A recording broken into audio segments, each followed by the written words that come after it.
स्कंद द्वितीय अध्याय द्वितीय श्लोक संख्या तृतीय दात अनुवादित तात्पर्य कृष्ण ब्रह्ममूर्ति श्री श्रीमद अभय चरणारविंद भक्तिवेदांत स्वामी श्रीपाद द्वारा अतः कबीर्नाम सुयावदर्थ स्याद प्रमत्तो व्यवसाय बुद्धिः शुद्धे यथार्थे नयते तत्र परिश्रमं तत्र समीक्ष्यमाणः अथ इस कारण कवि बुद्धिमान व्यक्ति नामसु केवल नाम के लिए यावत न्यूनतम अर्थ आवश्यकता स्यात् होए अप्रमत्त उनके पीछे पागल हुए बिना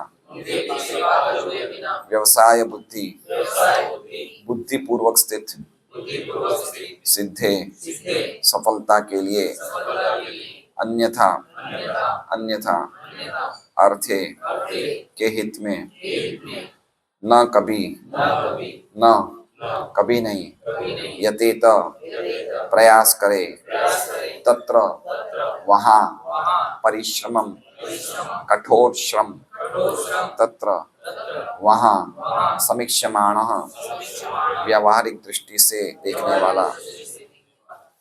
अनुवाद। अतः प्रबुद्ध व्यक्ति को उपाधियों वाले इस जगत में रहते हुए जीवन की न्यूनतम आवश्यकताओं के लिए प्रयत्न करना चाहिए।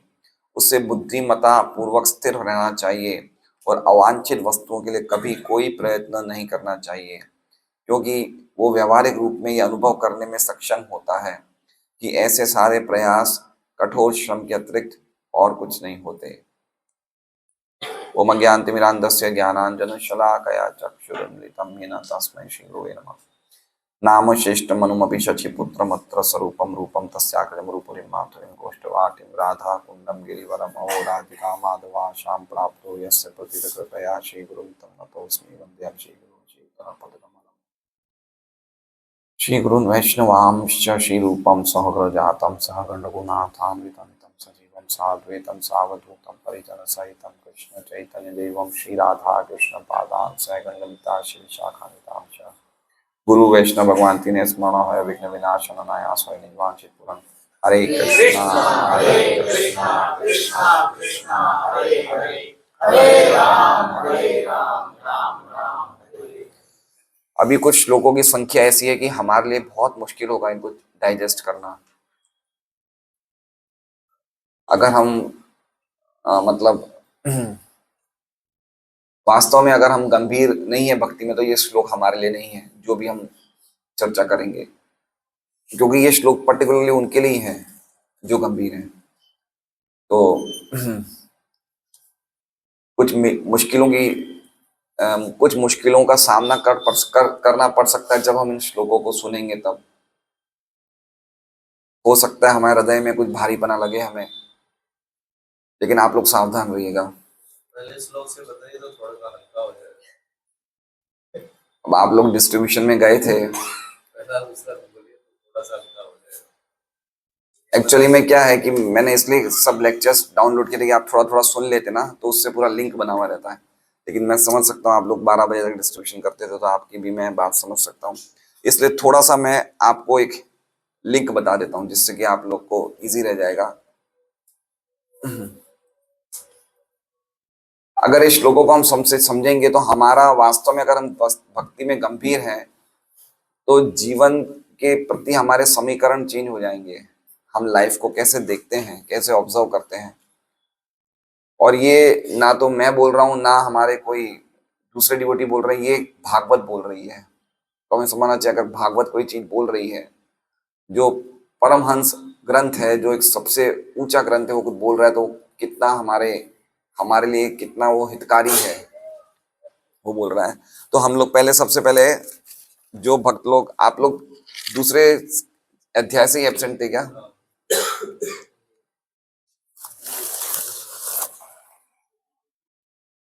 हैं? हाँ, यूट्यूब पे रहते हैं, लेकिन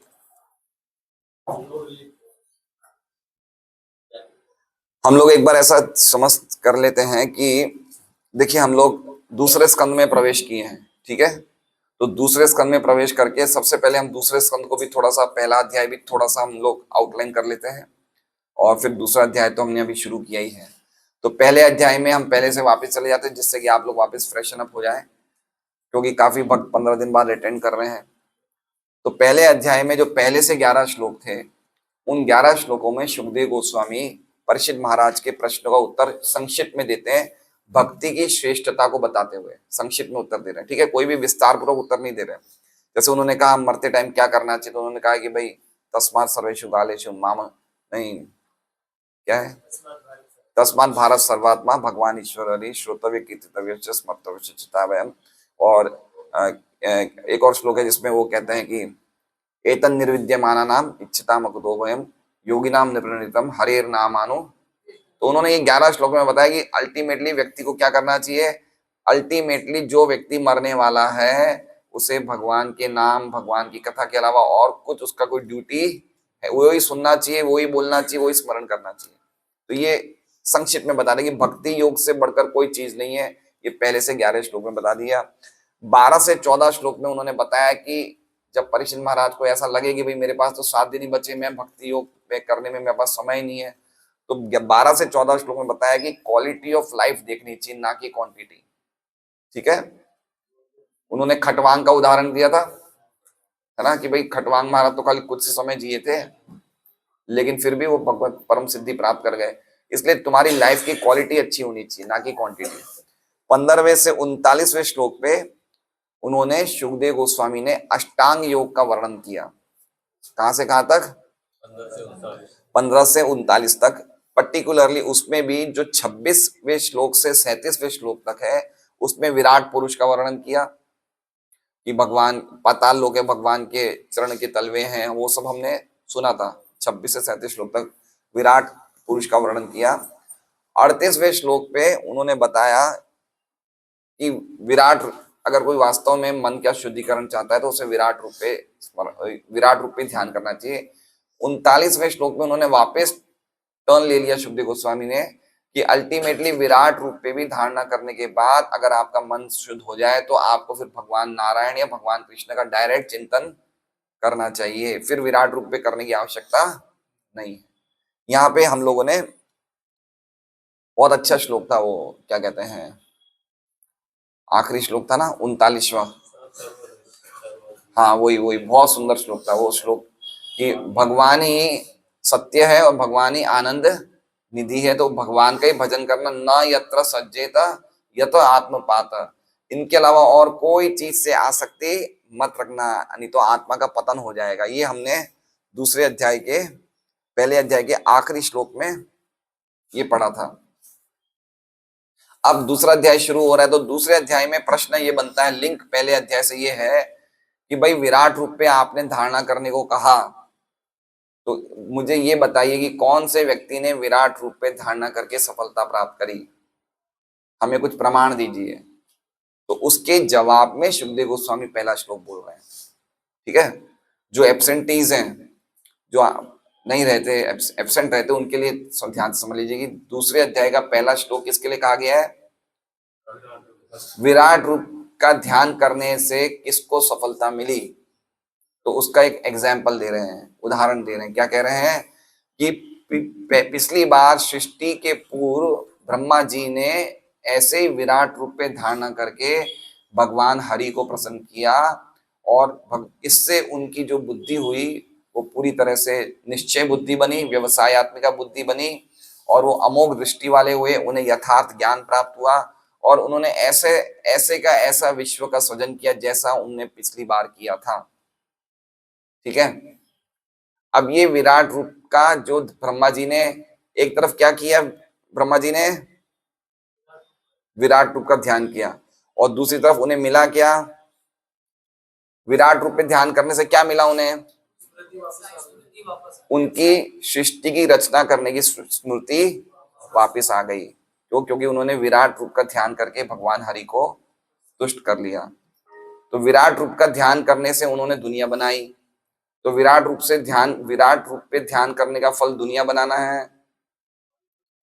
विराट रूप पे ध्यान करने का फल क्या है कि हमारा मन की चंचलता खत्म होके मन पवित्र होके हम ओरिजिनल भगवान पे ध्यान कर सके। यही विराट रूप पे ध्यान करने का उद्देश्य है। मन को एकाग्र करना, भगवान नारायण पे लगाए, मन को भगवान कृष्ण पे लगाए, वो ही विराट रूप पे ध्यान करने का उद्देश्य है। तो ब्रह्मा जी को तो विराट रूप पे ध्यान करने से क्या मिला? उनकी स्मृति वापस आ गई। तो लग रहा है कुछ कि उनको तो ये नहीं मिला, उनको तो और ही कुछ मिल गया। तो ये कहा गया है कि जब कोई भगवान की भक्ति में लगता है, भगवान की आध्यात्मिक जीवन में लगता है, तो उसे बीच में अन्वंतर, बीच में मतलब सिद्धि प्राप्त होने से पहले पहले उन्हें बीच में कुछ ना कुछ फल प्राप्त होना शुरू हो जाते हैं। तो उसी प्रकार से ब्रह्मा जी को ये गौण फल मिला। क्या मिला? गौण फल। क्या गौण फल मिला? कि उन्हें उनकी इच्छा थी कि मैं सृष्टि बनाऊं। जैसे मान लीजिए कि कोई भक्ति कर रहा है और भक्ति करते करते उसके हृदय में इच्छा आ जाए कि भाई मुझे एक अच्छा सा एक मेरा फ्लैट बन जाए, घर बन जाए। तो भक्ति की अभी तक सिद्धि प्राप्त नहीं करी है, लेकिन भक्ति करते करते उसको एक बीच में एक फल मिल गया। तो उसी तरह से ब्रह्मा जी अभी तक पूरी तरह से आगे तक नहीं पहुंचे, उससे पहले ही पहले उनको बीच में क्या मिल गया? सृष्टि बनाने की स्मृति प्राप्त हो गई भगवान की कृपा से। ठीक है, ये पहला श्लोक पूरा होता है यहाँ पे। अब दूसरे श्लोक में देखिए क्या लिखा है, जो कल प्रभु जी ने लिया था। तो दूसरा श्लोक में कल क्या सुना आप लोग ने प्रभु जी से? किसी को याद है कि क्या सुना?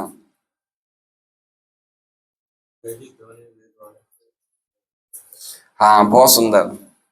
कि वैदिक ध्वनि से हम लोग क्या होते हैं?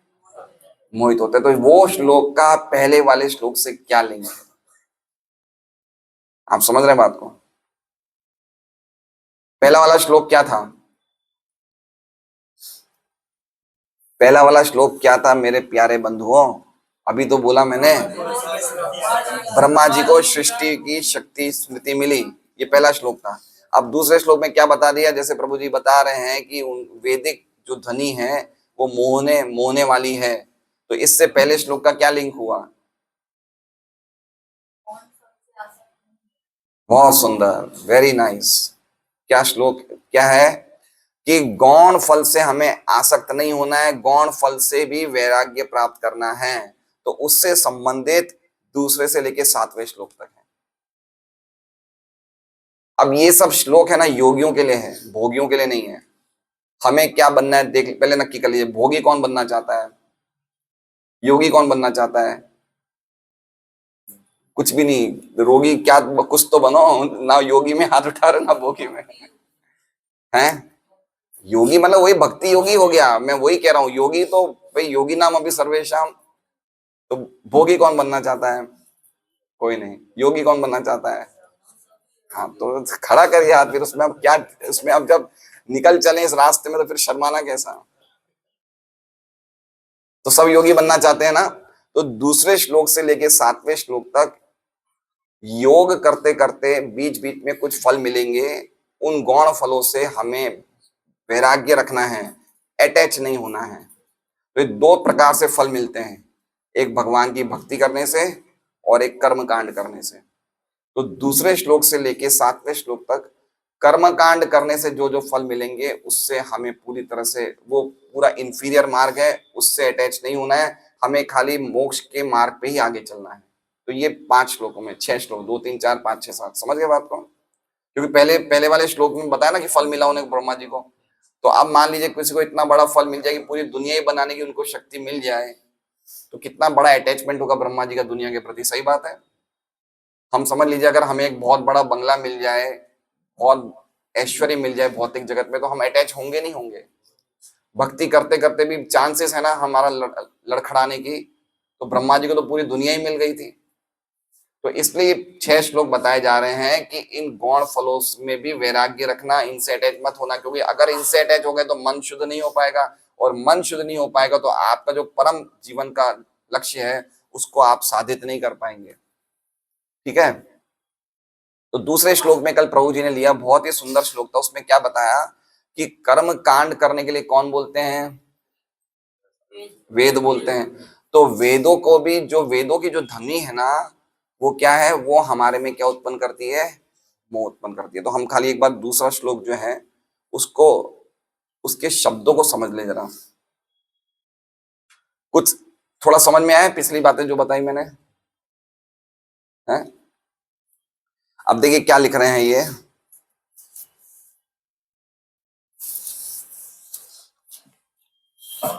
भागवत जी है ना, ये इतना अल्टीमेट ग्रंथ है कि भागवत कोई अच्छी तरह पढ़ लेगा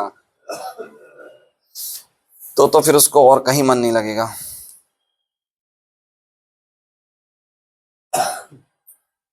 हम्म। देखिए लिखा है शाब्द से ब्रह्मण एष पंथा, शाब्द से ही ब्रह्मण एष पंथा। शाब्द से ही, शाब्द से मतलब शब्द ध्वनि, ही मतलब निश्चित ही, ब्राह्मण मतलब कौन से ब्राह्मण को कहा जा रहा है यहाँ पे? कौन से ब्राह्मण को कहा जा रहा है? जानू तनय माता जी, इसमें लिखा है शाब्द से, दूसरे श्लोक पे हम, ठीक है, शाब्द से ही क्या लिखा हुआ है शब्द है? ब्राह्मण कौन से ब्राह्मण है? सुखदेव गोस्वामी, सूत गोस्वामी? सूत गोस्वामी। कौन से ब्राह्मण है बताइए? हैं? वेद व्यास। वेद, ब्राह्मण का अर्थ वेद है, कोई ब्राह्मण नहीं है।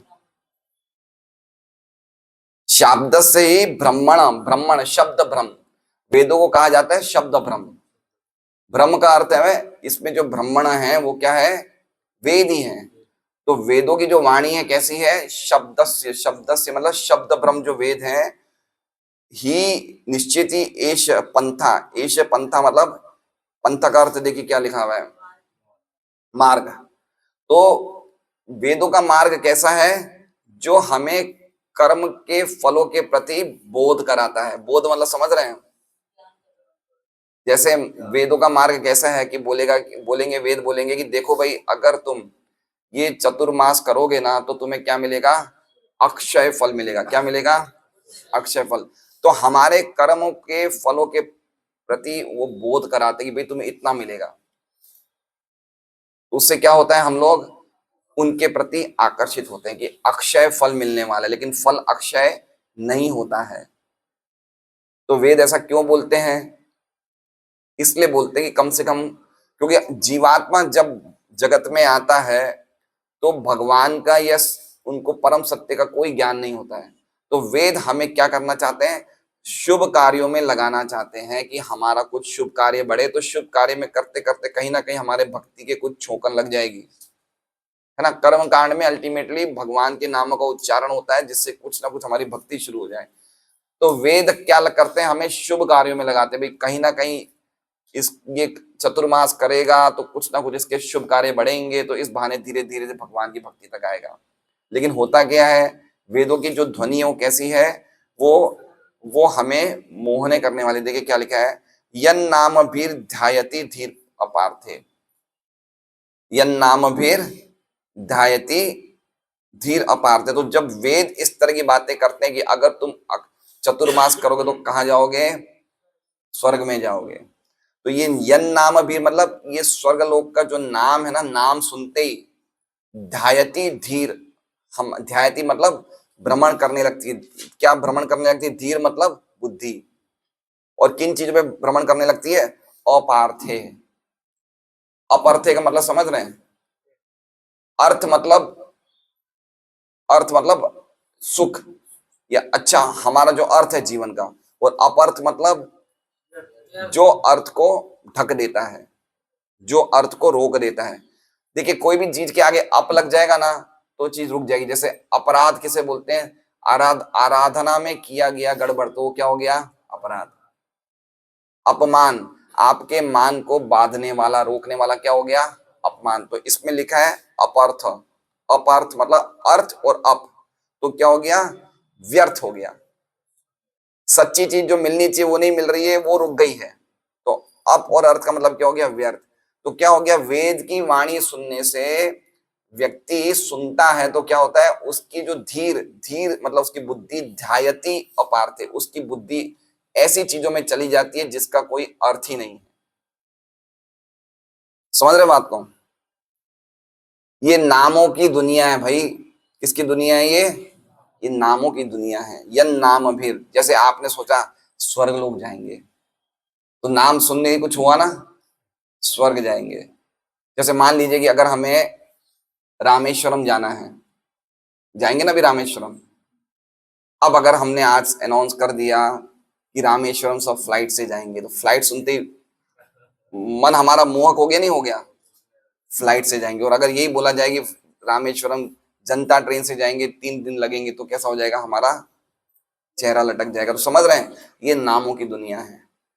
तो नाम सुनने से हम ध्यायती, हमारा धीर जो हमारी बुद्धि है क्या होने लगती है? वो विचरण करने लगती है। किन चीजों में? जिन चीजों का कोई अर्थ ही नहीं है। सुन रहे हैं? बहुत ही गहरा श्लोक है, प्रभु जी ने बहुत अच्छा समझाया। मैं खाली श्लोक के शब्दों के अर्थ बता रहा हूं, बाकी तो उन्होंने पूरा समझा ही दिया था कल। तो हमारी जो बुद्धि है कहां भागने लगती है? स्वर्ग आदि नामों के द्वारा हमारी बुद्धि भागने लगती है। जैसे मान लीजिए कि सत्यराज प्रभु का बड़ा बेटा है, उसने पढ़ाई वढ़ाई कर ली है, और उसको चिट्ठी आती है अमेरिका की कंपनी से, पिताजी मुझे अमेरिका से कॉल आया है। तो सत्यराज और हरिकांत, अरे अमेरिका जाएगा बेटा? अमेरिका सुनते ही क्या हो गया? सुनते ही अमेरिका सुनते ही, और यही अगर उनको बोलता कि उनकी पोस्टिंग रांची में हुई है तो ठीक है। तो ऐसे हम नाम सुन के हमारी बुद्धि भ्रमित हो जाती है कुछ नहीं वहां पे, है कुछ नहीं। दुख सुख कहाँ है? सुख खाली वो नाम में ही है तो अल्टीमेट देखिए भौतिक जगत में दुखी है, भोग तो कहीं है ही नहीं। भोग कहाँ है? खाली नाम में है। जैसे मान लीजिए कि अगर एक एक एक प्याला है, जैसे हमारी एसिड की बोतल होती है, एसिड की बोतल घर में हम लोग एसिड रखते हैं ना, एसिड सब के लिए एसिड की बोतल है, और एसिड की बोतल में क्या लिखा हुआ है? महाअमृत। उस कंपनी का क्या नाम है? महाअमृत। कहाँ है? खाली नाम में ही है, वो चीज में नहीं है। समझ रहे बात को? तो उसी प्रकार से जो स्वर्ग के सुख हैं, स्वर्ग के सुख तो आगे की बात है, जो भौतिक जगत के सुख है वो कहाँ है? वो खाली नाम मात्र है, अल्टीमेटली सब दुखी है। तो जब हम ऐसे वेदों की लुभावनी वाणी सुनते हैं, अब तो कौन सुनता है वेदों की वाणी? अब तो ये एडवर्टाइजमेंट ही सुन लेते हैं, ये डिटर्जेंट पाउडर लगाने से आप सुखी हो जाओगे। तो हमें लगता है अरे वास्तव में ये बात सुनी हमने, सही है, हम सुखी हो जाएंगे। ठीक है, तो ऐसे अलग अलग कंपनीज ऑफर देती है, आप हमसे लोन लेंगे तो आपको इतनी आसान किस्तों में ये घर खरीद लो। ऐसे ये सब वाणी ना, ये मोहमयी वाणी है, क्योंकि वेद पढ़ने का तो आप किसी के पास टाइम नहीं है, लेकिन लोग तो ऐसे ही मोहित हो रहे हैं। तो क्या कह रहे हैं? इस प्रकार की नामों की दुनिया में उसकी बुद्धि घूमती रहती है। कहाँ घूमती है? कह रहे हैं परिभ्रमंस। परिभ्रमंस मतलब भ्रमण करता है। कहाँ कहाँ भ्रमण करता है? परि मतलब अच्छी तरह भ्रमण कर रहा है, वो अच्छी तरह अलग अलग जगह जगह जा रहा है, लेकिन क्या हो रहा है? न विंदते अर्थान। उसको न मतलब नहीं, विंदते मतलब प्राप्त होता है, अर्थान मतलब कहीं भी सुख प्राप्त नहीं होता है। तो उसका सुख कैसा हुआ? तो आखिरी लाइन में कह रहे हैं मायामय वासनया शयाना। मायामय मतलब मोह, जो मोहमयी वस्तु है उसकी इच्छा करता है वो। वासना मतलब इच्छा करता है। कैसे इच्छा करता है? शयान। शयान मतलब जैसे सोते सोते, जैसे मान लीजिए कि करुणा शक्ति माता नींद में समोसा खा रही है, सपने में क्या खाया इन्होंने? वो समोसा कहाँ खाया? सपने में। सपने आया कि आज मैंने समोसा खाया है। ये सुख कहाँ है? ये खाली सपने में ही है। तो उसी प्रकार से भौतिक जगत में व्यक्ति इधर उधर घूम रहा है, इधर उधर घूम रहा है सुख प्राप्त करने के लिए, लेकिन उसको सुख नहीं मिल रहा है। उसी प्रकार से जैसे एक सपना देखते हुए व्यक्ति को लग रहा है कि मैं रसगुल्ला खा रहा हूं, वो सपने में ही देख रहा है ना? कितना सुंदर श्लोक है कल का। श्लोक का अर्थ समझ गए आप? कि भौतिक जगत में जितने भी सुख भोग की हमें प्रॉमिस मिलती है, वो कहीं भी भोग नहीं है, वो खाली नाम में ही है ना? जैसे हम लोग पहले स्कूल में पढ़ते थे, तो हम लोग घर में बोलते थे, हमारे माता पिता जी, बेटा आज अपने होटल चलेंगे। तो हम सुबह स्कूल के टाइम से हमारे मन में क्या आ जाते हैं? खुशी के गुब्बारे फूटने लगे, आज हम कहाँ जाएंगे? होटल जाएंगे। तो वो सुख कहाँ है? वो होटल की चीजों में नहीं है, वो कहाँ है? होटल नाम सुनना, जो श्रुति सुख है, श्रुति मतलब समझ रहे हैं, वो जो सुन लिया वो ही सुख है अल्टीमेटली, और कोई सुख नहीं है। समझ रहे हैं बात को? इस भौतिक जगत का सुख क्या है? ये खाली श्रुति, ये सुनने में ही अच्छा लगता है, बाकी उस चीज में अच्छा नहीं लगता है। भक्ति में उल्टा है। भक्ति में सुबह 4 बजे उठना है, ये सुनने में कड़वा है, लेकिन जब आप उठ जाओगे भक्ति करो तो कैसा लगेगा? अच्छा लगेगा। आज तक कोई इतने भक्त बैठे हैं, कोई इतना बता दे कि सुबह मैं 4 बजे जब माला करता हूं तो मैं दुखी हो जाता हूं, चाहे कोई व्यक्ति हो जाए, बता दे। चाहे उसे दुख और कोई चीज से मिल रहा हो, वो एक अलग बात है, लेकिन माला करने से उसे दुख मिलता है, या भागवतम क्लास सुनने से उसको कोई सिर दर्द होता है? हैं? खत्म हो जाता है। तो समझ रहे हैं बात को? एक है श्रुति सुख जो सुनने में अच्छा लग रहा है लेकिन करने में अच्छा नहीं लग रहा है, और एक है जो सुनने में अच्छा नहीं लगता, कड़वा लगता है, लेकिन करने में अच्छा लगता है। तो उस तरह से बता रहे हैं कि भौतिक जगत के जो सुख हैं वो वास्तव में सुख नहीं है, असली सुख भगवान के भजन में ही है।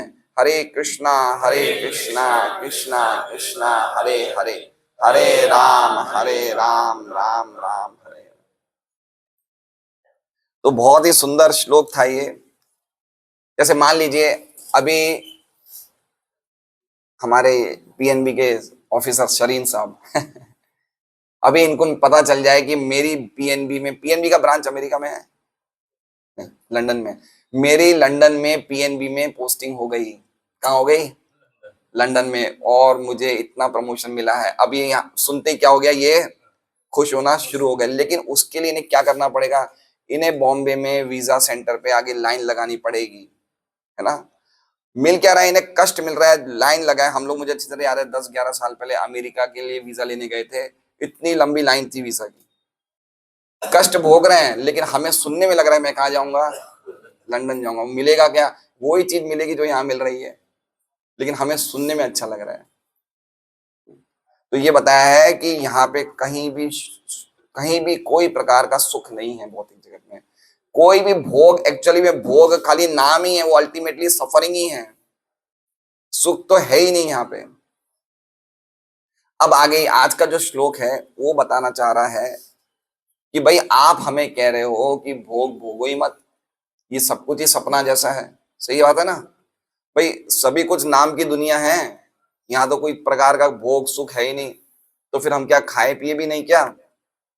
तो उसके जवाब में ये आज का श्लोक है। इसलिए सबसे पहले कह रहे हैं अतः। अतः मतलब इसलिए, इसलिए मतलब उसका लास्ट श्लोक से कनेक्शन है, इसलिए क्या कह रहे हैं? अतः। अतः कबीर नामसु यावद अर्थ।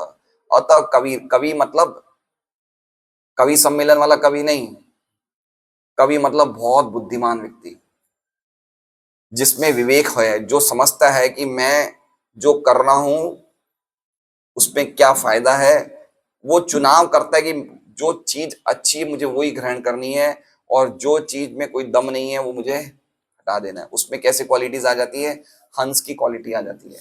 इंद्रद्युम्न महाराज ने तो अच्छा बताया कि जो हंस होते ना, हंस, हंसों की क्या क्वालिटी होती है?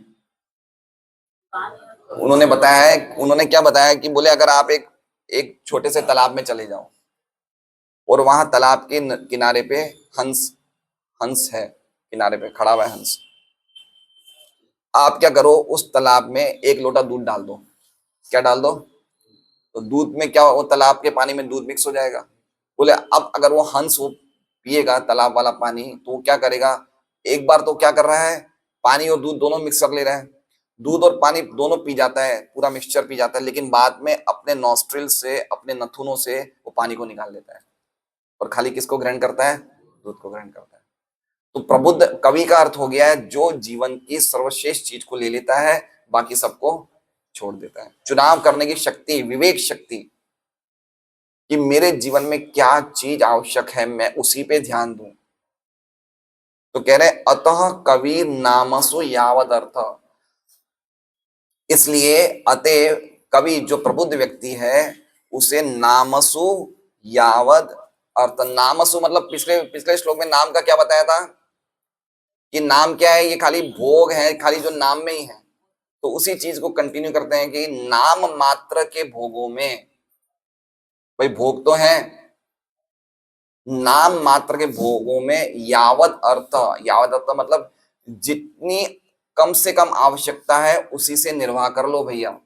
समझ रहे हैं? यावत अर्थ, अर्थ मतलब जितना आपको चाहिए वितना मिनिमम ले लो आप, क्योंकि हमें तो चाहिए, थोड़े भोग तो चाहिए ना, शरीर को भी तो चलाना है, निर्वाह करना है ना। शरीर का निर्वाह करना है, या फिर अच्छे शब्दों में ले लें भक्ति का निर्वाह करना है। भाई कुछ खाएंगे नहीं तो कैसे भजन करेंगे? तो कुछ तो खाना पड़ेगा ना। मतलब समझ रहे हैं? यावद अर्थ का मतलब समझ रहे हैं? रोटी कपड़ा मकान तो होना चाहिए, मीन्स मिनिमम मिनिमम नेसेसिटीज आप स्वीकार करो। कौन स्वीकार करते हैं? कवि। इसलिए मैं कह रहा हूं ये जो श्लोक हम बोल रहे हैं, शुरुआत में मैंने कह दिया था कि ये जो भी श्लोक बोल रहे हैं ये सब समझदार व्यक्तियों के लिए है, बहुत इंटेलिजेंट व्यक्तियों के लिए है, या फिर समझ लीजिए भक्तों के लिए है, या फिर समझ लीजिए योगियों के लिए है। ये भोगियों के लिए नहीं है। अगर भोगी इनको सुनेंगे तो क्लास से उड़ जाएंगे, या फिर हमें पागल बोलेंगे, या फिर हमें पिछड़ा हुआ बोलेंगे। लेकिन ये बात है सुखदेव गोस्वामी जो हमारे परमहंस हैं, वो ये बातें कह रहे हैं। ठीक है, तो क्या कह रहे हैं? जितने न्यूनतम अर्थ के स्यात मतलब हो जाए, जितने न्यूनतम अर्थ से निर्वाह हो जाए, उसी को एक बड़ा प्रबुद्ध व्यक्ति भोग करता है। आगे क्या कह रहे हैं? अप्रमत्त, तो उसमें भी वो प्रमत नहीं हो, उसमें भी अप्रमत रहना चाहिए। जितना जो कम से कम मिल जाए उसमें भी आसक्त नहीं होना चाहिए, उसमें भी अप्रमत रहना चाहिए कि मेरी भक्ति कहीं गड़बड़ा तो नहीं रही है। और आगे क्या कह रहे हैं? व्यवसाय बुद्धि। व्यवसाय बुद्धि मतलब निश्चय कर ले, वो निश्चयात्मक बुद्धि हो, जिसे समझ ले कि अल्टीमेटली भगवान का भजन ही करना मेरा जीवन का एकमात्र कार्य है। इसे कहते हैं व्यवसाय बुद्धि। व्यवसाय बुद्धि पहले श्लोक में भी आया था। जब व्यक्ति की बुद्धि निश्चय हो जाती है कि अल्टीमेटली भगवान का भजन ही करने के लिए मैं इस जगत में आया हूं, ये मेरा जीवन का उद्देश्य है कि मैं भगवान की साधना करूं, भक्ति करूं, इसे कहते हैं व्यवसाय बुद्धि। तो ऐसी व्यवसाय बुद्धि रखते हुए वो भोगों को ग्रहण करें, भोगों में आसक्त ना हो जाए, जो उसे मिनिमम मिल रहे हैं उसमें भी आसक्त ना हो जाए। समझे पहली दो लाइन? समझ रहे हैं नहीं समझ रहे हैं? आगे देखिए दूसरी दो लाइनों में क्या कह रहे हैं, उससे भी ज्यादा एक्सट्रीम कह रहे हैं। कह रहे हैं सिद्धे सिद्धे अन्यथा अर्थे न यतेत तत्र। अब देखिए इसमें लिख रहे हैं सिद्धे अन्यथा अर्थे, सिद्धे अन्यथा अर्थे। अगर वो अर्थ सिद्धे अन्यथा अर्थे, तीन शब्द है ना एक शब्द में, अगर वो अर्थ सिद्धे अन्यथा, सिद्धे मतलब मिलता है, अन्यथा मतलब और कोई तरीके से, वही अर्थ जिससे हम अपने देह का निर्वाह करने वाले अर्थ को भी अगर अन्यथा किसी और तरीके से वो मिल जाए, तो फिर क्या करना चाहिए? न यतेत, उसके लिए भी परिश्रम न करना चाहिए, क्योंकि परिश्रम तत्र समीक्षमाण, क्योंकि अल्टीमेटली प्रयास करने में तो खाली परिश्रम ही है और कुछ नहीं है। दो लाइन का अर्थ समझ गए? क्या अर्थ है? सबसे पहले दो लाइनों में क्या कहा? ये बहुत सुन, देखिए अगर हम श्लोक समझ जाएंगे ना, तो हम लोग ने एटलीस्ट कम से कम हम इस श्लोक के जीवन में आत्मसात करें या नहीं करें वो तो एक आगे की बात है, लेकिन श्लोक समझ ले तो एटलीस्ट कम से कम हमें गोल तो पता चलेगा। श्लोक क्या है कि जो बहुत समझदार से समझदार व्यक्ति है उसे इतने ही भोगों को स्वीकार करना चाहिए जिससे कि उसके जीवन का निर्वाह हो सके, और उसमें भी अप्रमत, उसमें भी आसक्त ना हो। प्रमत मतलब पागल, उसमें भी पागल ना हो जाए। और साथ में व्यवसाय बुद्धि, उसको निश्चित होना चाहिए कि मेरा जीवन का लक्ष्य है भगवान का भजन करना, मैं इधर उधर और कहीं मन को नहीं डोलूं। ये पहले दो लाइन का अर्थ हो गया। अब देखिए आगे क्या कह रहे हैं कि मान लीजिए उसको इतना ही चाहिए, इतना ही निर्वाह करना, इतना ही अर्थ चाहिए, तो वो अर्थ भी अगर उसे दूसरे कोई तरीके से मिल रहा है तो उसे प्रयास करने के लिए भी उसे परिश्रम नहीं करना चाहिए, क्योंकि उसे समझना चाहिए कि इस प्रयास में तो खाली परिश्रम ही है और कुछ नहीं है। अब इसे एक उदाहरण से समझाते हैं, ऐसे आप नहीं समझ पाएंगे और ना ही आप हाँ बोलोगे ना बोलोगे। मैं जानता हूं बचपन से आपकी आदत होगी, ना हाँ बोलोगे ना बोलोगे, इसलिए मैं ही समझा देता हूँ उदाहरण देके। जैसे मान लीजिए कि राम तीर्थ जी एक महीने का 1 लाख रुपए कमा रहे हैं, ठीक है।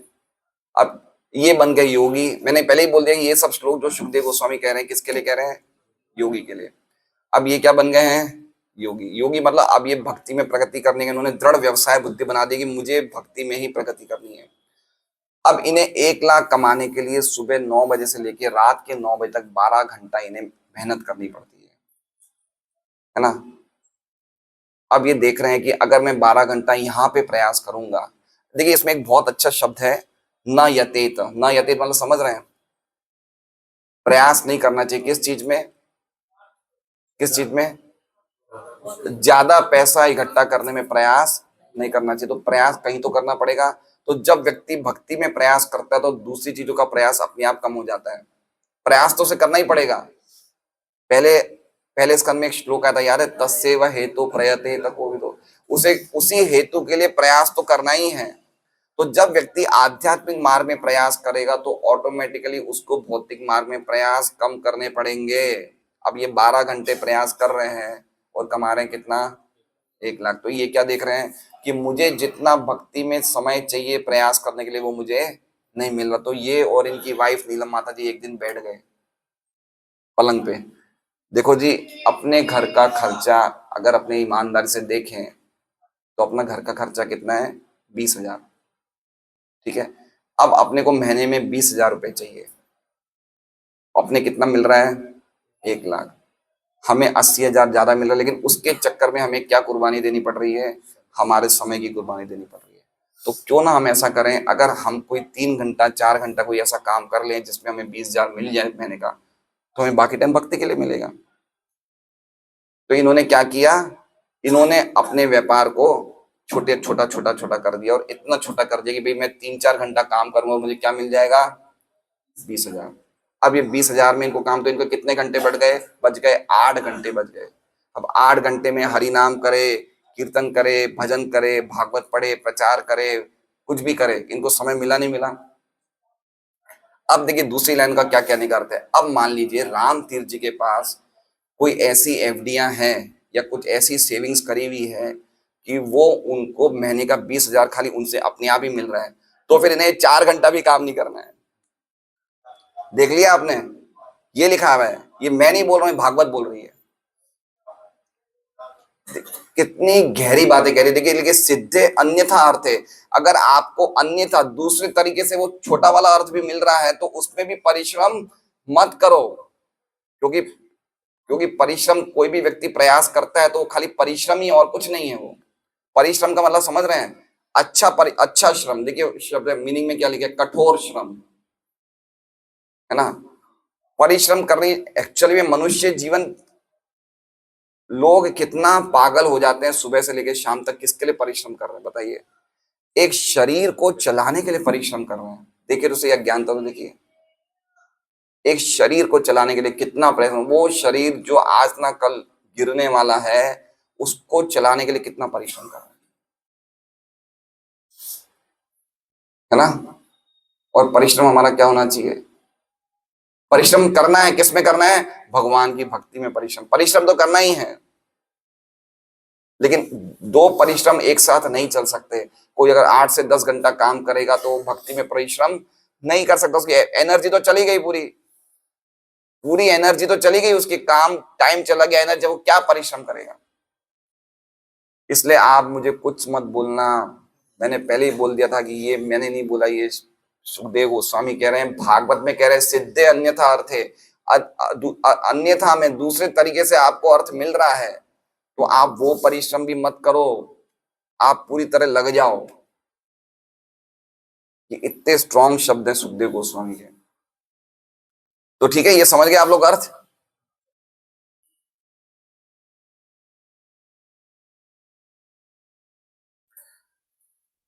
श्रीधर स्वामी की टीका पढ़ते हैं हम लोग।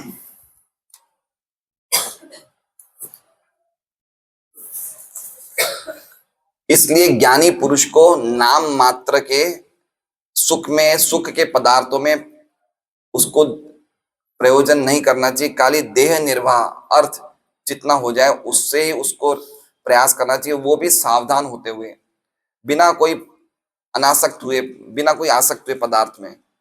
व्यवसाय बुद्धि का अर्थ बता रहे हैं कि भोगों में वास्तविक सुख नहीं है, ऐसा व्यक्ति को निश्चय कर लेना चाहिए। समझ रहे हैं? देखिए एक बात समझिए, अगर हम ये चीज निश्चय कर लें कि हमारे जो भोग रहे हैं उसमें कहीं भी सुख नहीं है, तो हमने ये जंग को 50% जीत ली। खाली इतना निश्चय कर लें। इंद्रदुम्न महाराज ने वेसु में क्लास दी थी, इतना सुंदर समझाया था उन्होंने, मुझे इतना अच्छा लग रहा है। मैं 2 दिन उनके साथ था, 6 लेक्चरों में साथ में था। और लेक्चर को ट्रांसलेट करना हो तो मुझे पूरा का पूरा उनके पास में बैठ के ध्यान से सुनना पड़ता है। तो उन्होंने इतना सुंदर बताया कि प्रकृति के पास, माया के पास आपको खाली 4 चीजें देने के लिए, सुखों के लिए, कितनी चीजें देने के लिए? 4 चीजें। आप उसे आपको खाली 4 ही भोग देना है। वो क्या देना है? आहार, निद्रा, भय में, इससे अलावा वो कुछ दे ही नहीं सकती आपको। लेकिन उसने क्या दिया? इन चारों को इतनी सारी वैरायटी में दे दिया है कि हमें लगता है बहुत नया नया सुख मिल रहा है। आहार है, अगर हम रोटी खा लें, सब्जी खा लें, दाल खा लें, तो हमारा पेट भरा नहीं भरा? अब देखिए कितने चाइनीज रेस्टोरेंट खुल रहे हैं, स्विगी है, जोमेटो है। हमें क्या लग रहा है कितनी कितनी हम लोग बढ़ गए, आगे तरक्की कर रहे हैं, है ना? एक एक आहार को कितनी वैरायटी में आप देख लीजिए। आज मेरे हिसाब से सूरत में रेस्टोरेंट, लारी, होटल मिला के कम से कम मुझे तो लगता है 10,000 से तो कम नहीं होंगे, ज्यादा ही होंगे, ज्यादा ही होंगे। हम लोग सूरत में आए थे तो मुश्किल से कोई गिनती के कोई 4-5 होटल थे, होलसेल में हो गए, होलसेल में। एक आहार को माया ने कितनी चीजों में बता दिया, है ना? उसी तरह से मैथुन देख लीजिए, सुख इंद्रिय भोग के लिए कितनी चीजें सामग्री हो गई है। और इसी तरह से नींद को देख लीजिए, है ना? हमें अगर छोटे से घर में भी नींद मिल जाए, लेकिन हमें क्या चाहिए? और बिग 4 BHK, 5 BHK। हमारी इच्छाएं कभी पूरी नहीं होती है, मरने तक हमारी इच्छाएं। परम पूज्य राधा गोविंद महाराज का लेक्चर सुन रहा था। उनके गांव में एक 102 साल की बुढ़िया थी, मरी नहीं थी। तो महाराज एक बार उनसे मिलने आए। तो महाराज बोली, माता जी कैसे आपकी तबीयत है? तो वो महाराज को क्या बोली लेडीज? बोले, महाराज जी कुछ गड़बड़ हो गई। बोले, क्या गड़बड़? बोले, यमराज जी मेरी चिट्ठी डालना ही भूल गए। महाराज बोले, चिट्ठी डालना भूल गए? बोले बोले बोले उन्होंने मेरे मृत्यु का नोटिस ही नहीं भेजा, मैं अभी तक जी रही हूँ। तो महाराज बोले, तो अच्छी बात है आप जी रहे हो। बोले, मुझे तो मरना है, लेकिन मेरा नोटिस ही नहीं भेज रहे हैं। तो महाराज बोले कि आपको मरना है? बोले, हाँ मरना है, पक्की बात है मरना है। तो बोले, मैं और तरीका बता देता हूँ, नोटिस की क्या जरूरत है?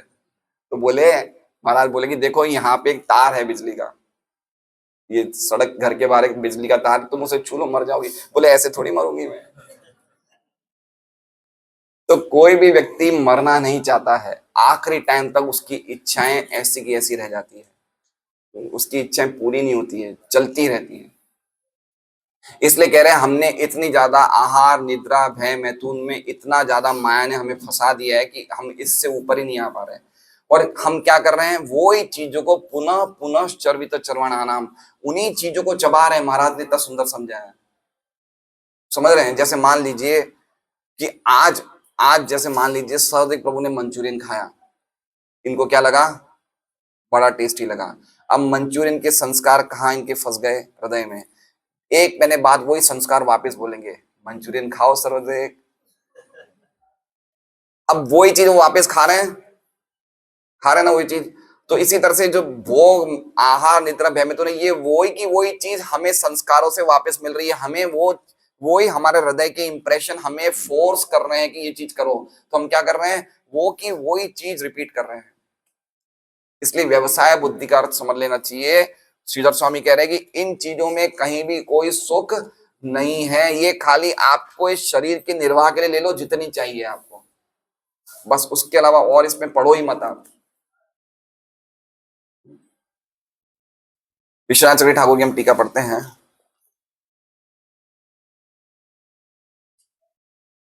हाँ, आगे कह रहे हैं, તે પ્રયોજન अन्य રીતે सिद्ध થતા ત્યાં प्रयत्न કરવાનો परिश्रम जुदा प्रयत्न करવો જોઈએ नहीं।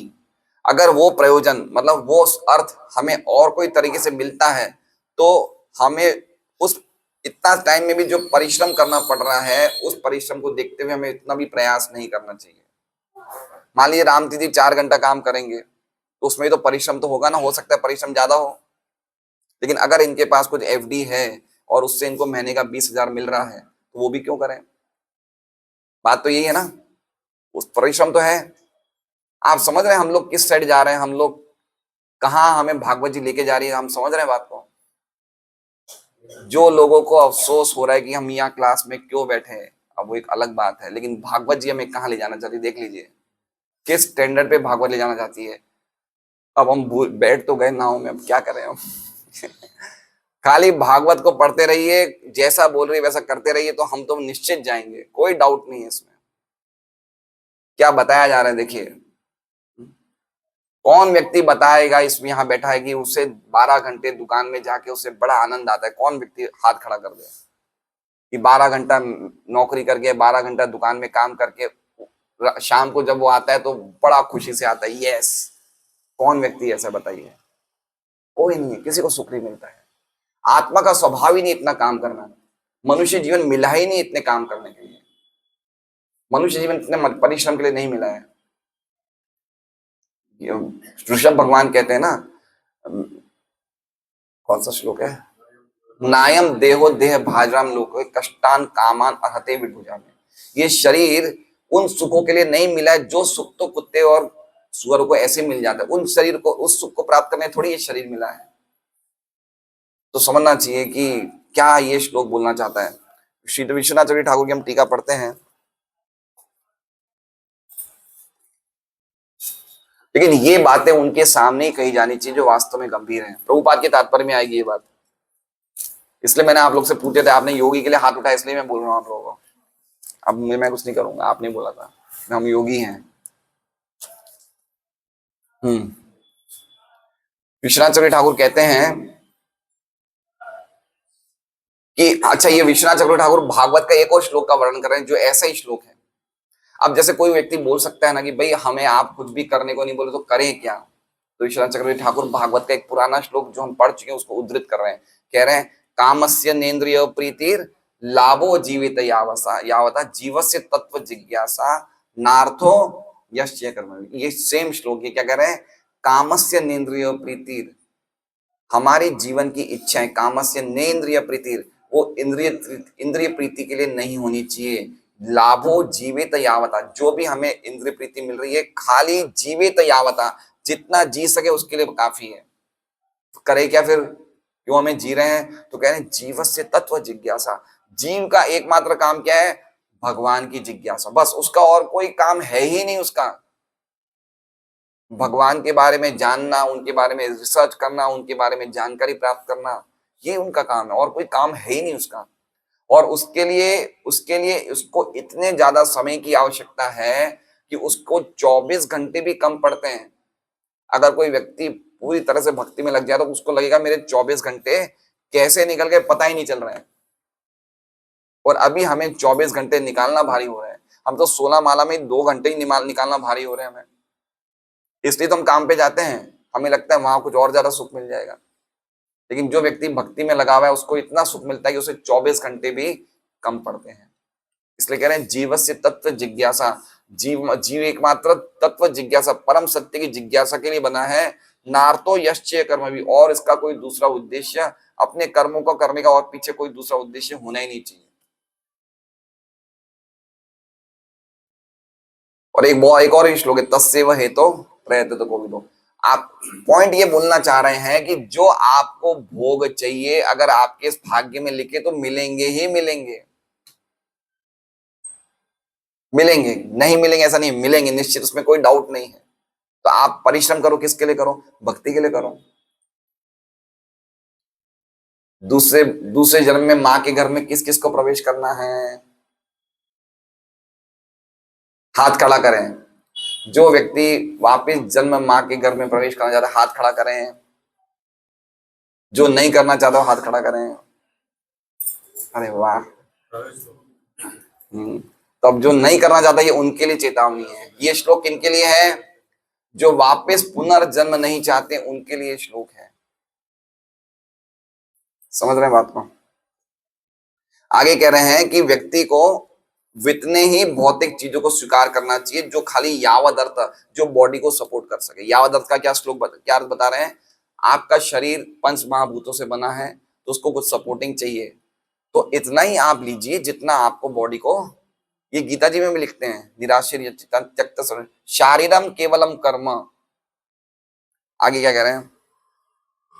क्यों ऐसा क्यों है? यावद अर्थ है क्योंकि व्यक्ति क्या है? योगी क्या? अप्रमत्त मतलब वो अपनी साधना को सिद्ध करने में लगा हुआ है। हमारे जीवन का उद्देश्य क्या है? हमारी साधना। हमें क्या देखना है? साधना। यही हमारा उद्देश्य है। हमारी साधना नहीं बिगड़ जाए। क्या नहीं बिगड़ जाए? साधना। हमारा जीवन किसके लिए मिला है? साधना के लिए।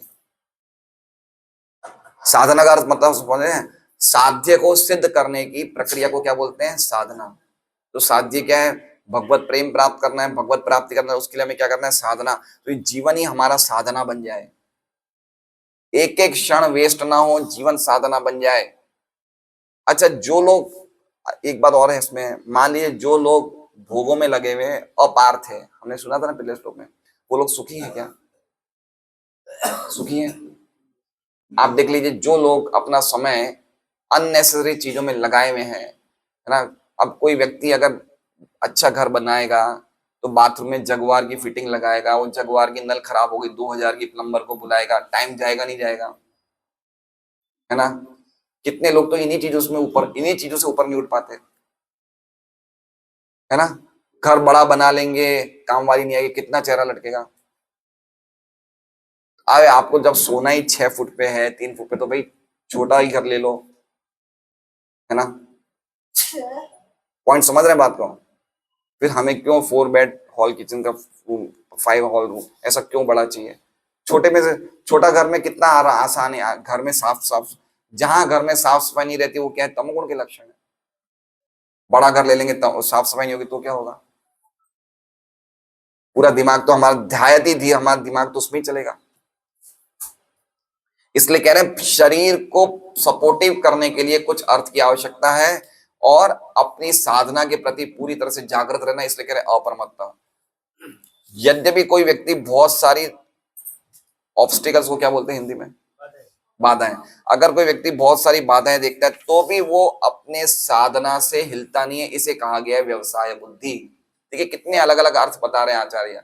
व्यवसाय बुद्धि का अर्थ क्या बता रहे हैं? कि आपके जीवन में बहुत सारी बाधाएं आएगी। किसके जीवन में? योगी के, भक्त के जीवन में बहुत सारी बाधाएं आएगी, लेकिन उसे क्या रहना है? अपनी साधना के प्रति अप्रमत्त रहना है। तो ही व्यक्ति क्या कहा जाएगा? व्यवसाय बुद्धि। क्या बाधाएं आ सकती है? आपको इंसल्ट्स मिल सकती है समाज से, लोगों से, ये क्या कर रहा है, इसने सब कुछ भक्ति में लगा रहता है। लोग आपको इंसल्ट करेंगे, अपमान करेंगे, आपको हल्की नजरों से देखेंगे, आपके पीछे उल्टी सीधी बातें बोलेंगे। ये तो खाली मैं ओरल वार्ताएं और बाधाएं बोल रहा हूं, और भी बाधाएं आ सकती है। लेकिन वो क्या है? वो जानता है मुझे क्या करना है, मेरा जीवन बना है साधना के लिए ना। इसे कहते हैं निश्चय बुद्धि। आगे कहना है विश्वनाथ चक्रवर्ती ठाकुर कि वो साधक, निश्चय बुद्धि वाला साधक ये नक्की कर लेता है कि जो होना है हो जाएगा, लेकिन मैंने निश्चित किया कि मैं तो भजन करूंगा, जो होना है हो जाएगा, मुझे कोई निश्चित नहीं है। आगे कह रहे हैं कि एक व्यक्ति को जवान शरीर को सपोर्ट करने के लिए जितना सामग्री चाहिए उतना मेरे नहीं चाहिए। मतलब वो क्या सोच रहा है कि भाई पहले मेरे काफी मेरी मेरी डिमांड थी, तो मेरी काफी मुझे जरूरत थी, तो मेरी डिमांड भी ज्यादा थी। अब मैं भाई बड़ी उम्र का हो गया हूं, अब मेरी डिमांड कम है, तो उस हिसाब से अपनी चीजों को कर लेता है। वो उस चीज को वाइंड अप कर लेता है। समझ रहे हैं बात को? जैसे मान लीजिए कि अभी मिश्र भगवान प्रभु के 5 बच्चे हैं, 4 है, 5 है, 4 है। अब इनके चारों बच्चों की शादी हो गई, तो इनकी अपने आप ही इनकी थोड़ी आवश्यकताएं कम हो गई, रिस्पॉन्सिबिलिटीज कम हो गई। तो अब इनको जीवन का निर्वाह आज की परिस्थिति को देखते हुए करना चाहिए। 10 साल पहले 4 बच्चे थे, वही चीज को रिपीट करता नहीं रहे। समझ रहे हैं बात को? हो सकता है पहले हम बहुत ज्यादा फंसे हुए हों, अब नहीं है, तो पहले जैसे फंसे हुए थे उन्हीं चीजों में वापस ना लगे रहें। बहुत गहरे आचार्य अर्थ बता रहे हैं।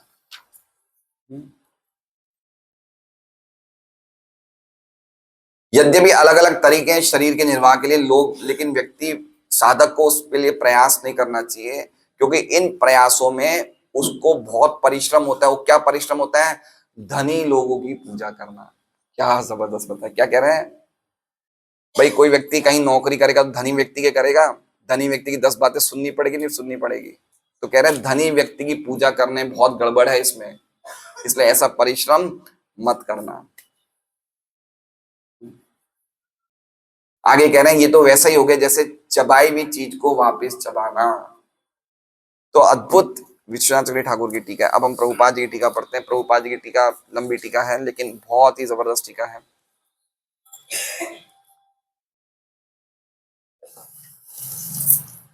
आज तो आपको प्रसाद भी मीठा नहीं लगेगा। प्रसाद में क्या आज मिठाई है? चलो कुछ तो बचाव हो गया आज, कुछ सपोर्टिंग मिल रही है हमें। यावद अर्थ ठीक है।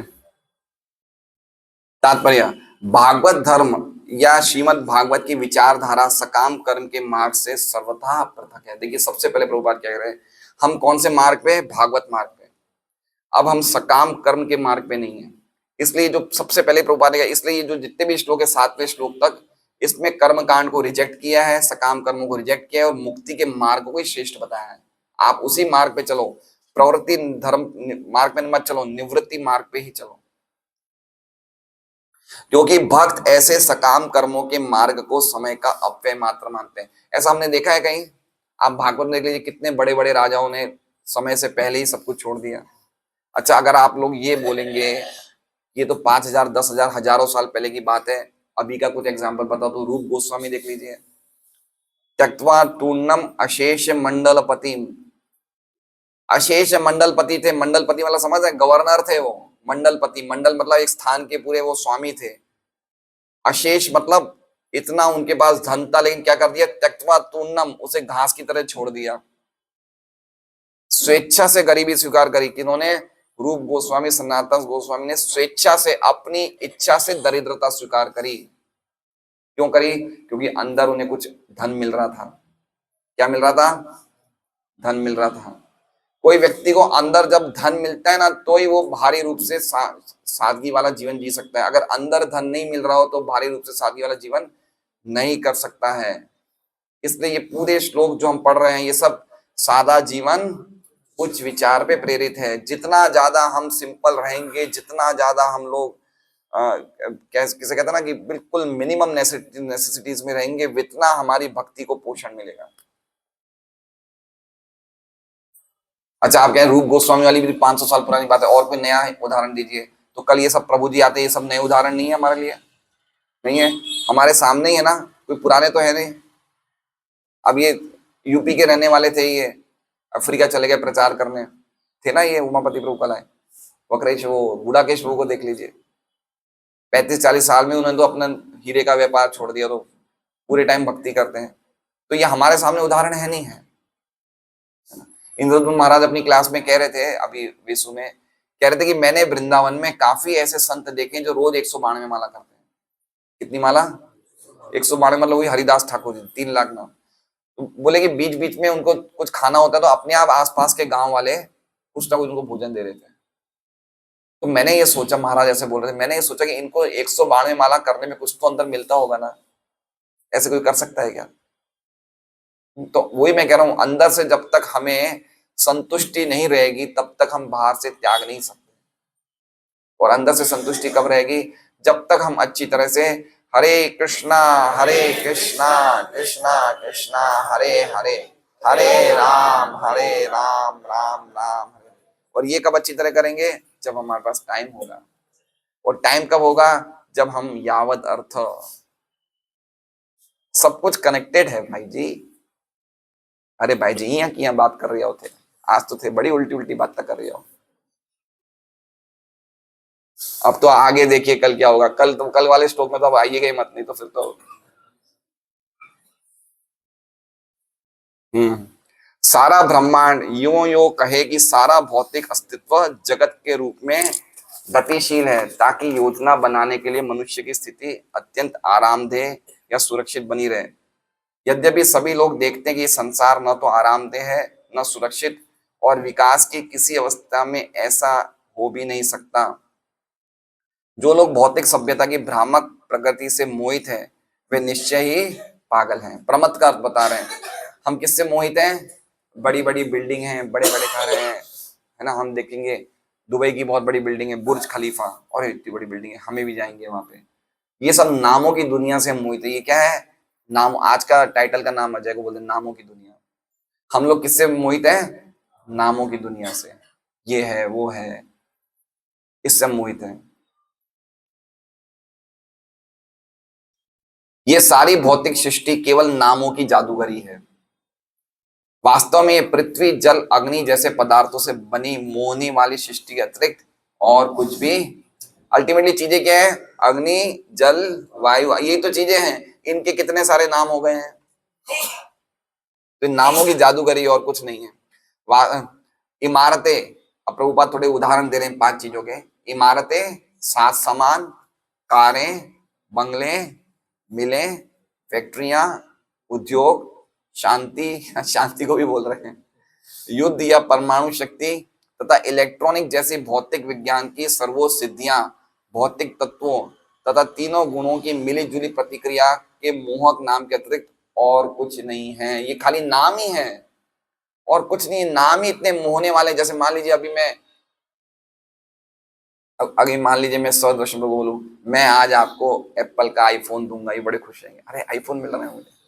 तो नाम ही तो मोहक है। और किस चीज में मोहक है? वही तो, वो काम तो एक छोटा मोबाइल भी कर सकता है 5,000 वाला, लेकिन इन्हें क्या चाहिए? एप्पल का आईफोन चाहिए। तो नाम मोहने वाले हैं। अभी यहां से आ जाएगी ऐश्वर्या राय तो आप क्लास छोड़ के बाहर चले जाएंगे। नामों की दुनिया है, समझ रहे हैं बात को? है वही चीज, भूमि जल अग्नि वायु आकाश, लेकिन उसके इतने ज्यादा ट्रांसफॉर्मेशंस हो गए हैं, इतने ज्यादा उनकी चीजें बन गई हैं कि हम उनसे अट्रैक्ट हो गए हैं। क्योंकि भगवान के भक्त इन्हें अच्छी तरह जानता है, अतः वे ऐसी परिस्थिति के लिए अवांछित वस्तुओं को सृजित करने में रुचि नहीं लेता है। ये किस पे बोल रहे हैं? कवि पे। किस पे कह रहे हैं? कवि। कवि का अर्थ क्या है? अतः वह ऐसी परिस्थिति के लिए अवांछित वस्तुओं को सृजित करने में रुचि नहीं लेता जो जरा भी वास्तविक नहीं है, लेकिन जो सिर्फ नाम की मायाजाल मात्र है। हमने अपने कितने डिवोटीज को देखा है जो यहाँ छोड़ छोड़ के वेसु वीआईपी रोड चले जाते हैं, लोन पे फ्लैट लेते हैं, और उस चीज को नहीं चुकाने की वजह से उनकी भक्ति में गड़बड़ी हो जाती है। 100 को ऐसे उदाहरण हम देखते नहीं दिखते हैं? एक भक्त के नहीं, काफी भक्तों में देखते हैं। काफी भक्तों में देखते हैं। माला भी छोड़ते हैं, साधना गड़बड़ जाती है, कितने दिनों तक तो रीडिंग नहीं करते हैं, है ना? बच्चों की ये और आजकल हो गया है कि अच्छा संबंध नहीं मिलेगा।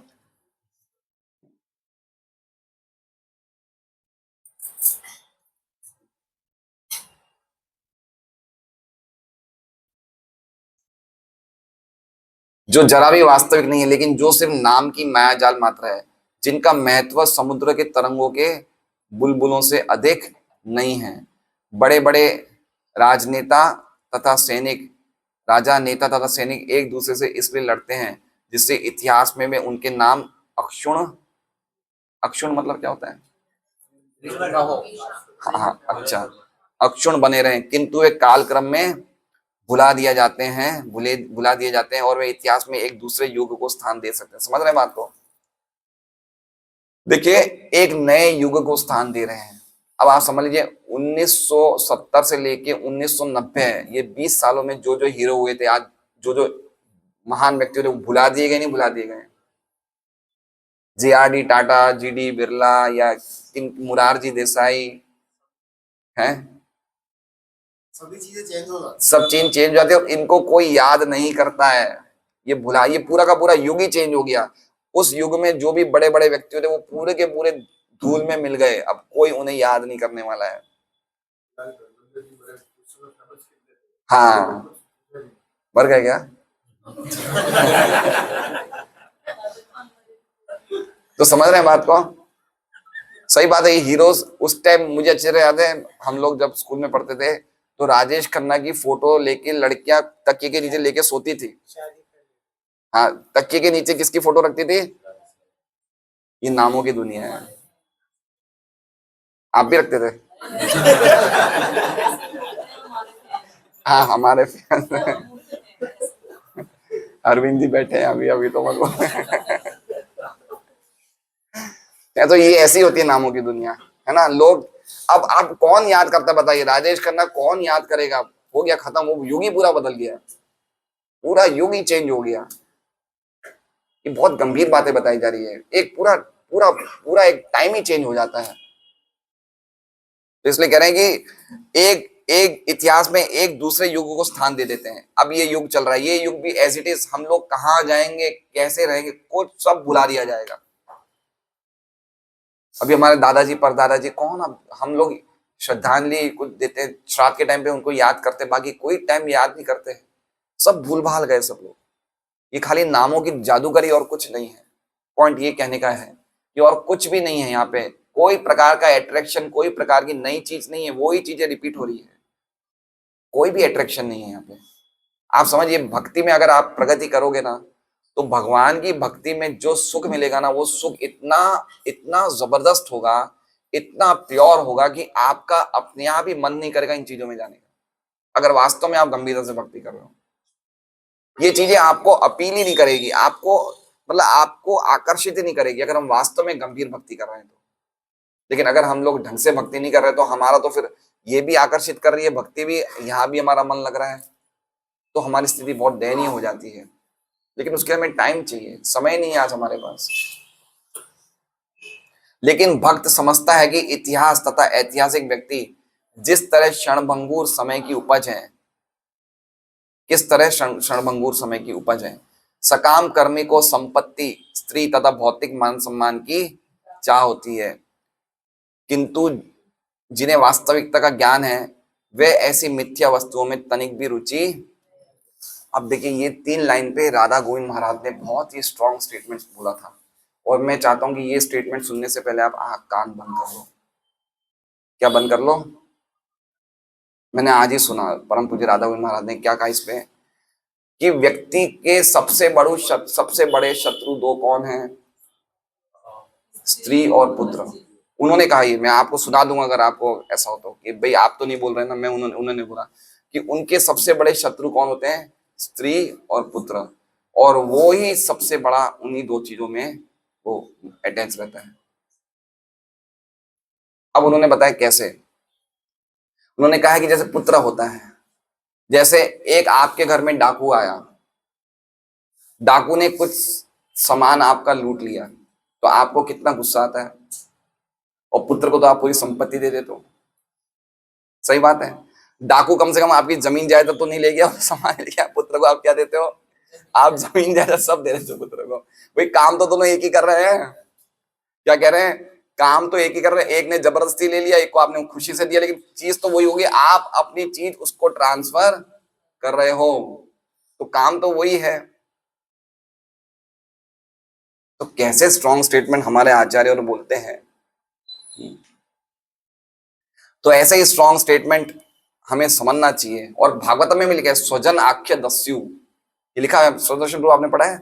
स्वजन आख्य दस्यु, जो स्वजन, स्वजन मतलब हमारे संबंधी, आख्य मतलब कहे जाते, क्या कहे जाते हैं? दस्यु। दस्यु मतलब कौन होते हैं? डाकू, लंडर, लूटने वाले। ये है 4थे स्कंद में 5वें स्कंद भवाटवी, एक चैप्टर का नाम है भवाटवी, उसमें सब ये वर्णन है। ये बुरे फंसे आज तो।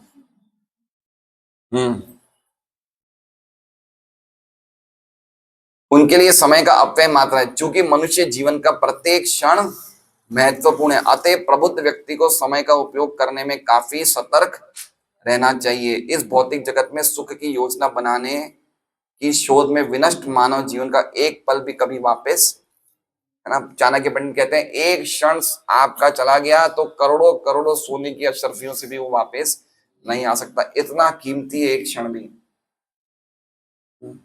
और हम लोग कैसे गंवा रहे हैं समय को, खाली यावत अर्थ, खाली हम शरीर को चलाने के लिए, जो शरीर तो अल्टीमेटली डिस्ट्रॉय होने वाला है, उसको चलाने के लिए हम पूरा का पूरा समय निकाल रहे हैं।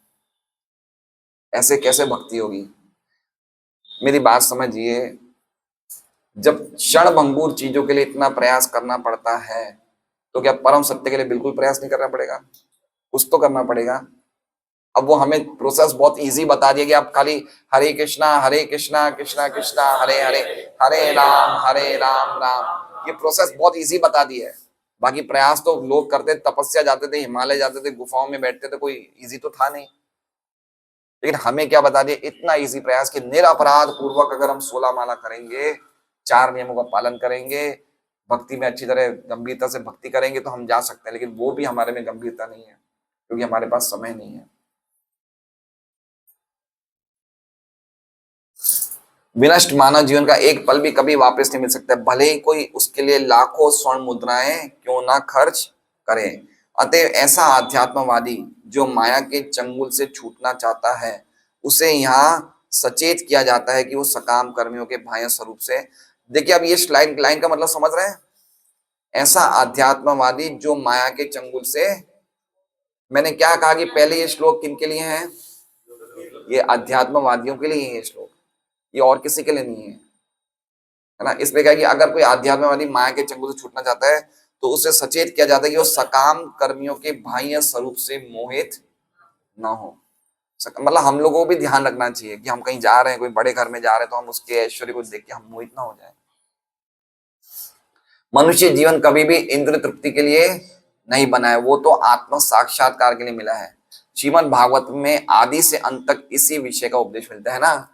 श्रीमद् भागवत में यही है और कोई नहीं है। वैराग्य शिक्षा निज भक्ति योग, ये स्वरूप दास सार्वभौम भट्टाचार्य कहते हैं चैतन्य महाप्रभु को कि भक्ति की शिक्षा क्या है, ये अल्टीमेटली वैराग्य शिक्षा ही है। और भागवत में शुरू से लेकर अंत तक और कुछ है ही नहीं बातें, है ना। महाप्रभु भगगणे वैराग्य प्रदान इति देखी महाप्रभु है, बहुत सुंदर एक श्लोक है कि महाप्रभु अपने भक्तों में क्या देखते हैं, वैराग्य देखते हैं, तो बड़े प्रसन्न होते हैं। मानव जीवन मात्र आत्म साक्षात्कार के लिए निर्मित है। मात्र मतलब समझ रहे हैं, खाली, ओनली आत्म साक्षात्कार, ओनली, मात्र। जो सभ्यता इस सर्वाधिक पूर्णता को लक्ष्य बनाती है वो अवांछित वस्तुओं में लिप्त, ठीक है, समझिए बात को। अगर हमारा उद्देश्य ये है तो फिर हमें अननेसेसरी चीजों में लिप्त नहीं होना चाहिए। आजकल ये बहुत बड़ा चक्कर चल रहा है, अनाप शनाप शादियों में कितना दिखावा करते हैं, है ना। लोग एक एक दो दो महीने तक तो शादियों में लग जाते हैं काम काज में, ये वो। अरे भाई आप एक दिन में शादी कर के नक्की कर दो, है ना। अच्छी तरह शादी कराओ, फेरे वेरे अच्छी तरह करा लो, बस हो गई शादी। कितना लोग करते हैं, देखिए कितना समय की बर्बादी, टाइम की बर्बादी, एनर्जी की बर्बादी। पर्टिकुलरली भक्तों को नहीं करना चाहिए, सिंपल वे में कर दें।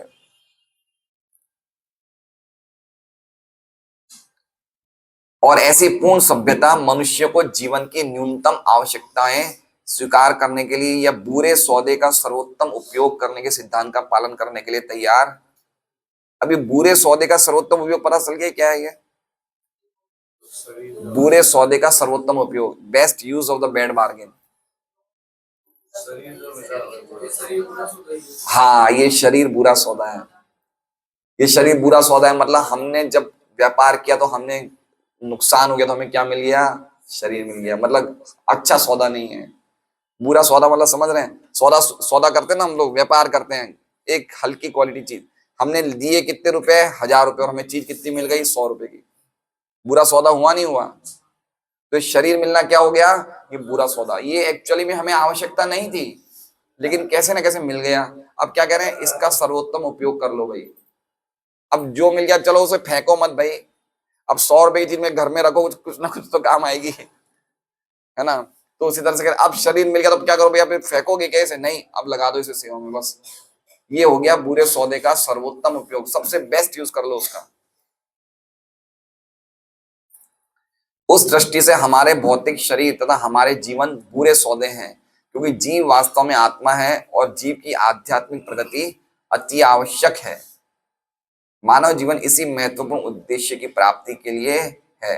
अतः मनुष्य को जीवन की न्यूनतम आवश्यकताओं को स्वीकार करके भगवान के उपहार पर आश्रित रहते हुए मानवीय शक्ति को भौतिक भोग के पीछे दीवाना होने जैसे अन्य किसी कार्य में न लगाकर तद अनुसार कर्म करना चाहिए। क्या लिखा है, मानवीय शक्ति। हम एक एक क्षण अपनी शक्ति को बर्बाद कर रहे, नहीं कर रहे हैं। और इसमें क्या लिखा है, भौतिक भोग के पीछे दीवाना। दीवाना मतलब क्या हो गया, प्रमद, पागल। देखिए प्रभुपाद कहाँ से, अब दीवाना, है ना। दीवाना वाला क्या है, जैसे कोई लड़की के दीवाना बोले पागल हो गए, तो भौतिक भोग के पीछे क्या हो गए, हम लोग दीवाने हो गए। करुणा शक्ति माता जी, सब बातें सही समझ में आ रही नहीं आ रही है? प्रभु जी अबार तो सभी आ रही है समझ में, बात में देख शुरू में। सभ्यता का भौतिकता सभ्यता का भौतिकतावादी विकास असुरों की सभ्यता कहलाती है, जिसका अंत युद्ध तथा अभाव में होता है। तो अभी जो पर्टिकुलर सभ्यता किसमें है, ये कंप्लीटली असुर सभ्यता है। ये युद्ध हो रहे हैं, देखिए क्या हो रहा है, असुरों की सभ्यता है ये। हर जगह, चाहे देशों में युद्ध देख लीजिए, समाज में देख लीजिए, कुर्सी के लिए देख लीजिए, हर जगह असुरों की सभ्यता है। असुरों की सभ्यता मतलब तमोगुण की सभ्यता। असुरों की सभ्यता मतलब तमोगुण की सभ्यता। तमोगुण मतलब भौतिक चीजों की सभ्यता। जितने ज्यादा नए नए गैजेट्स, नई नई गाड़ियां, नए नए सामान, नए नए घर, नई नई घर की क्या कहते हैं इंटीरियर डेकोरेटर, ये क्या है? ये सब असभ्यता की वो है, प्रगति है। ये प्रकृति के 3 गुणों की प्रगति मतलब असभ्यता की प्रगति। यहाँ पर अध्यात्मवादी के मन से स्थिर होने के लिए, अध्यात्मवादी को मन से स्थिर होने के लिए कहा गया है, जिससे यदि सादा जीवन तथा उच्च विचार में कठिनाई का अनुभव भी हो तो भी वो अपने दृढ़ संकल्प से रंच मात्र भी, देखिए कितनी अच्छी बात बताई है। उन्हें कह रहे हैं कि मान लो आपको सादगी से जीवन चलाने में भी दिक्कत आ रही हो तो भी उल्टी सीधी चीजों में परिश्रम मत करो। भागवत में आप पढ़ोगे ऐसे ऐसे ब्राह्मण थे, जो ब्राह्मणों के पास अगर खाने को कुछ रहता भी नहीं था ना तो खेती की जमीन में चले जाते थे, जो कुछ भी अन्न रह जाता था उसी ले आते थे। लेकिन मैं कहीं नौकरी नहीं करूंगा क्योंकि मेरा टाइम कितना चला जाएगा। ऐसे ऐसे ब्राह्मण थे, है ना? तो कहने वाला कि ये सभ्यता, क्योंकि उन्हें पता है ये मनुष्य जीवन किसके लिए मिला है, जानते हैं इसकी इंपॉर्टेंस क्या है।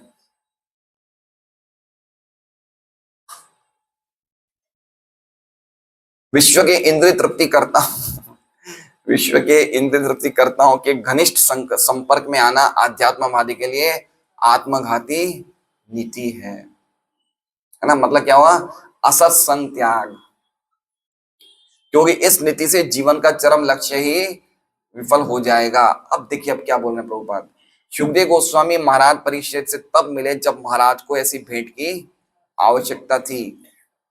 समझ रहे बात को? जब वो राजा थे तब नहीं मिले, जब वास्तव में उनको सच को जानने की जिज्ञासा हुई तब मिले। मतलब कहने वाला कि हमें गुरु के पास तभी जाना चाहिए जब हमें सत्य की जानने की जिज्ञासा हो। खाली फैशन का लेबल लगे मेरे गुरु हैं, मैं आज 15 साल से माला कर रहा हूँ, सबने गुरु बना लिया तो मैं भी गुरु बनाऊं, अब मेरा नहीं, ये तरीका सही नहीं है। अगर वास्तव में आप गंभीर हैं भगवान के मार्ग पे चलने के लिए और वास्तव में आप जन्म मृत्यु के चक्कर से छूटना चाहते हैं, दिव्य ज्ञान को जानना चाहते हैं तो ही जाइए, अन्यथा मत जाइए। इसलिए क्या है, प्रभुपाद कह रहे हैं कि जब वो राजा थे तब सुखदेव गोस्वामी नहीं गए, लेकिन जब वो खुद ही ढूंढते हुए आए कि अब मुझे क्या करना चाहिए तब सुखदेव गोस्वामी मिले। कहने का मतलब कि इस प्रकार के संदेश जो हम सुन रहे हैं, पॉइंट ये है कि उन्हीं लोगों के लिए है जो वास्तव में परम सत्य के लिए जिज्ञासु हैं, उनके लिए ये संदेश है ना? ये हर एक के लिए संदेश नहीं है। अगर हम कोई धनी व्यक्ति के पास जाए, उसे दें बुक, तो उसे बोले भाई तू इतना क्यों कमा रहा है, तू इतना ही कमा जितना, वो आपको लात मार सकता है। समझ रहे हैं बात को? तो ये संदेश उन्हीं के लिए जो वास्तव में गंभीर है।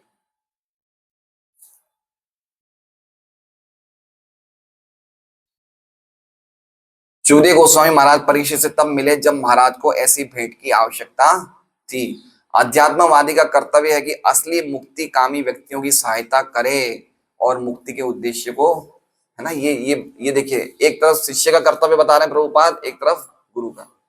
शिष्य वास्तव में गंभीर हो तभी जाए, और ऐसा गंभीर शिष्य अगर गुरु के पास जाता तो गुरु का भी कर्तव्य कि उसको प्रॉपर ट्रेनिंग सहयोग मिलना चाहिए, उसमें ढील नहीं देनी चाहिए। पॉइंट क्या कहना चाहते हैं? ऐसे गुरु होलसेल में हैं जो दीक्षा देके अपने शिष्य को भूल जाते हैं, उनका उनसे कोई कनेक्शन नहीं है। 7 दिन की कथा होती है, 8वें दिन आज गुरु जी दीक्षा देंगे, जिनको आना है आ जाओ भाई। ऐसे गुरु के पास नहीं जाना चाहिए, है ना? कोई फायदा नहीं है।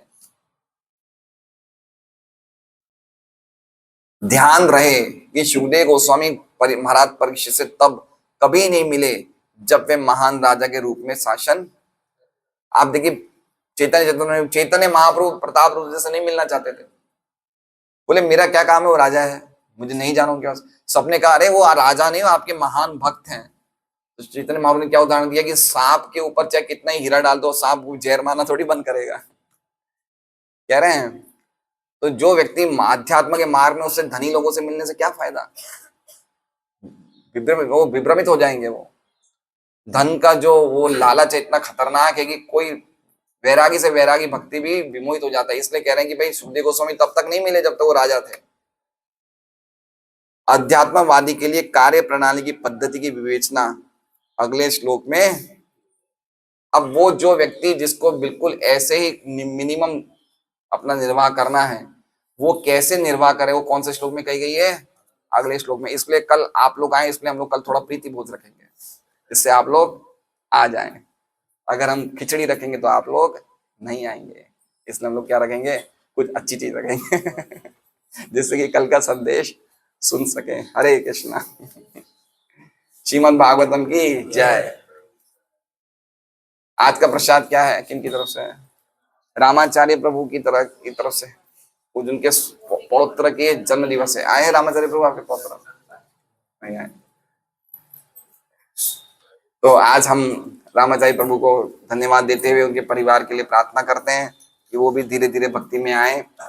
हम सब हरे कृष्ण महामंत्र का उच्चारण करते हैं। हरे कृष्णा कृष्णा कृष्णा हरे हरे, हरे राम राम राम हरे।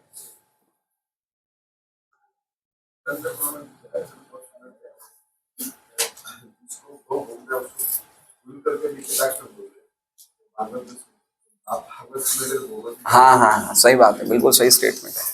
भागवत नियमित, अब देखिए जैसे इतने स्ट्रॉन्ग स्टेटमेंट है, हो सकता है हम तुरंत पालन नहीं कर पाए, लेकिन जब बार बार सुनेंगे, जो व्यक्ति तुरंत पालन करे तो बेस्ट है। लेकिन ये स्टेटमेंट सब पे असर तो करेंगे ही करेंगे, पक्का करेंगे।